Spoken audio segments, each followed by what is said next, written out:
We have a guitar here, a Jean Romprey guitar, which we looked inside it just now, and it's actually got a double fan system where he's got fans going this way from the bridge, and he's got some fans going this way from the bridge, and then he's using 2 or 3 cross braces to create a kind of a slight latticing. So he's blending a couple of things. He's got double fan, and he's got a little bit of latticing going on, but not a whole lot. So there are degrees of it. And then you get some makers like Kenny Hill, Wolfgang Yellinghaus, who do both. They'll do a sandwich top, like a 3-layered top, and then they'll do the lattice bracing on the inside. But a lot of the double top makers that you'll see who are just doubling the top, when you look inside, you just see traditional bracing, like a Torres or something, like a traditional guitar.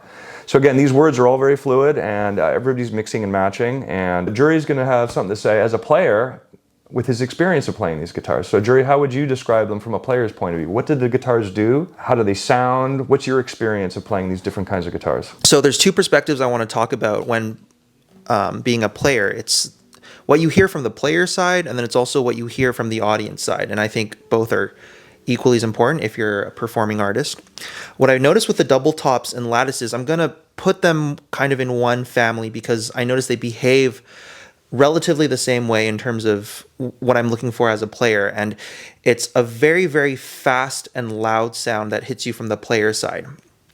So you immediately get hit with this wave of volume. And it's, I remember the first time I ever picked up a double top, I was playing on, cheap traditionals before, but the first time I played a double top, it was shocking how that experience of that wave of volume kind of hitting my ears.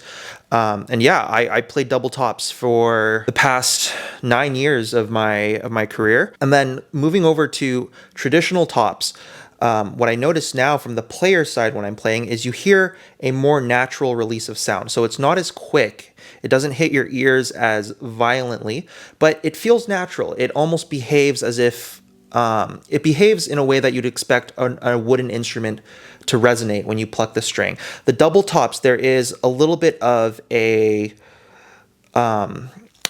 mechanical aspect in how fast the sound hits your ears. You don't really expect it when you play it for the first time. With traditional tops, you kind of get what you put into the instrument. It's easier to have the mind fingertip connection on the traditional tops in the sense that when I do a lighter touch, I get what I'm expecting, and when I dig in more, I kind of get the same thing.